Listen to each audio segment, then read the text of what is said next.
Paz y bien, hermanos. Jesús nos invita al seguimiento total.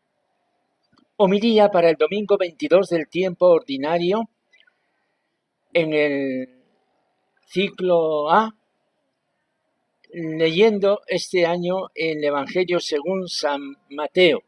Estamos en el capítulo 16, continuamos el capítulo 16 desde el versículo 21. Desde entonces comenzó Jesús a manifestar a sus discípulos que tenía que ir a Jerusalén y padecer allí mucho por parte de los ancianos, sumos sacerdotes y escribas, y que tenía que ser ejecutado y resucitar al tercer día. Pedro se lo llevó aparte y se puso a increparlo. Lejos de ti tal cosa, Señor, eso no puede pasarte. Jesús se volvió y dijo a Pedro: aléjate de mí, Satanás. Eres para mí piedra de tropiezo, porque tú piensas como los hombres, no como Dios. Entonces dijo a los discípulos: el que quiera venir en pos de mí, que se niegue a sí mismo, que cargue con su cruz y me siga. Porque quien quiera salvar su vida la perderá, pero el que la pierda por mí la encontrará. Pues ¿de qué le sirve a un hombre ganar el mundo entero si pierde su alma? ¿O qué podrá dar para recobrarla? Porque el Hijo del Hombre vendrá con la gloria de su Padre entre sus ángeles, y entonces pagará a cada uno según su conducta. Palabra del Señor.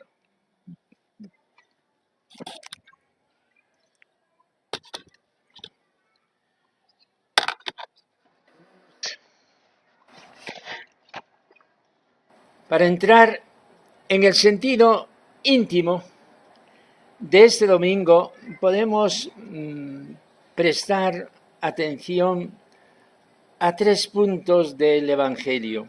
El primero: desde entonces comenzó Jesús a manifestar a sus discípulos. Desde entonces. ¿Qué significa ese desde entonces? Que parece sugerir una línea marcante, una línea divisoria en su vida. El segundo es la reacción de Pedro ante el anuncio desastroso de Jesús.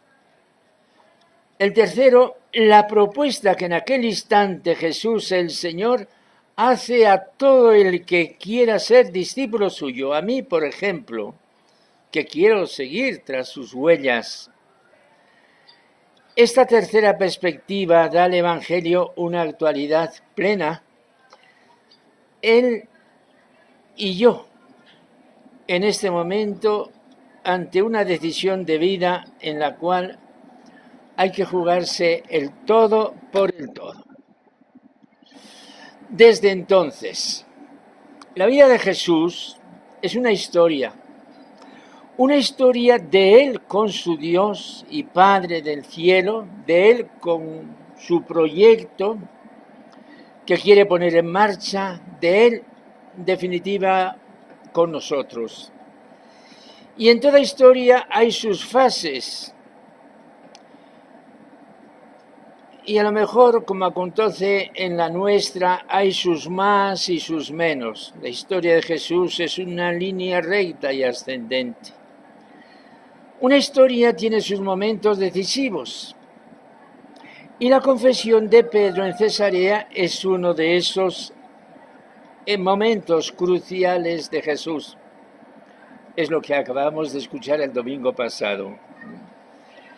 Simón le ha confesado como el Hijo de Dios.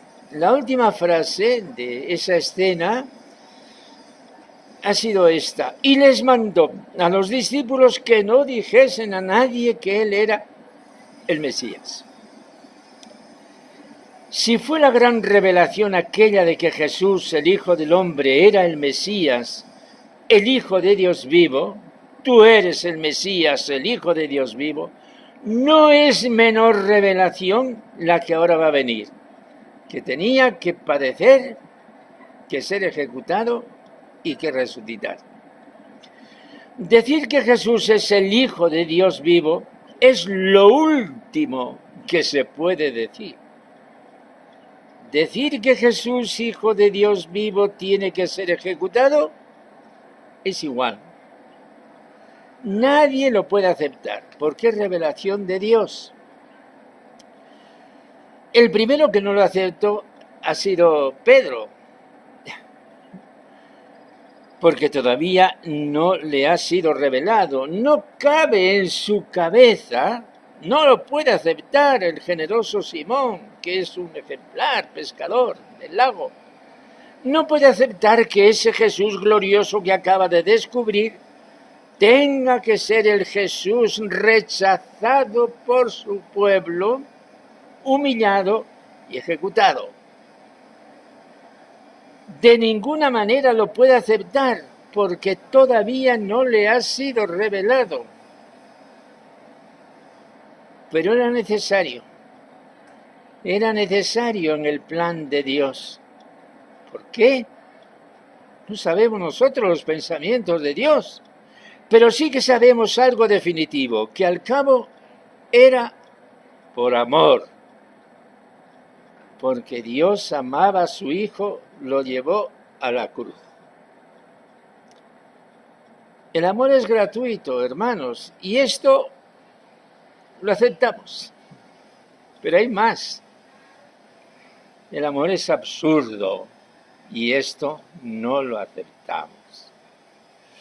Para aceptarlo de verdad hace falta una revelación superior. Un día San Pedro la tuvo y murió mártir por Jesús. Y si hoy no la tenemos, el Señor quiere darnos esta revelación. Para esto vienen los versículos siguientes, dirigidos a los discípulos de Jesús, de los 5 continentes y de todas las edades de la historia. Entonces dijo Jesús a los discípulos, si alguno quiere venir en pos de mí, que se niegue a sí mismo, tome su cruz y me siga. Porque quien quiera salvar su vida la perderá, pero el que la pierda por mí la salvará. Esto es así por la lógica de Dios, porque en un proyecto de vida humana hemos de contar como motores de la vida con la autoestima, la superación, la lucha, el triunfo. Una historia de Dios nos la ha contado el Antiguo Testamento en el profeta Jeremías, que hay que leerlo a la sombra de Jesús. La voz de Jeremías ha llegado hasta nosotros en la primera lectura, un texto que resulta estremecedor. Vamos a escucharlo. Son las confesiones de Jeremías, la 5ª confesión de Jeremías. Me sedujiste, Señor, y me dejé seducir. Has sido más fuerte que yo y me has podido. He sido a diario el hazme reír, todo el mundo se burlaba de mí. Cuando hablo tengo que gritar, proclamar violencia y destrucción. La palabra del Señor me ha servido de oprobio y desprecio a diario. Pensé en olvidarme del asunto y dije, no lo recordaré, no volveré a hablar en su nombre. Pero había en mis entrañas un fuego, algo ardiente y encerrado en mis huesos. Yo intentaba sofocarlo y no podía. Jeremías había sido elegido en su juventud, era célibe, permaneció célibe por la palabra de Dios, porque Dios lo quiso así. Su vida entera de pasión, de soledad y compromiso hasta la muerte fueron el símbolo de su propio lenguaje. El programa absoluto que Jesús lanza hoy no es para una élite cristiana, para un sector de discípulos o de discípulas. es para el discípulo como tal. Todo cristiano, si quiere llevar ese nombre de cristiano que se le dio en el bautismo, si quiere seguir a Cristo, que no otra cosa significa ser cristiano, debe estar dispuesto a toda emergencia. Hay oficios que por su propia naturaleza incluyen el exponerse a peligro de muerte. Esto es heroico. Efectivamente, es lo que pide Jesús. A todos se nos pide, con sencillez, ser heroicos cuando el caso lo lleve. Si queremos ser discípulos de Jesús resucitado, crucificado y resucitado, tenemos que estar dispuestos a este camino. Pero Jesús promete un premio que lo dará Él mismo. El Hijo del Hombre vendrá con la gloria de su Padre entre sus ángeles y entonces pagará a cada uno según su conducta. Así ha hablado el Señor y así queremos seguirle. Jesús, Hijo de Dios vivo, que por mí fuiste crucificado y por mí resucitaste. Yo quiero ser discípulo tuyo con todas las consecuencias. Revélame en mi corazón que yo tengo que padecer por ti y contigo, y al mismo tiempo que me lo dices tú, solo tú, dame la fuerza para seguirte hasta el final. Amén.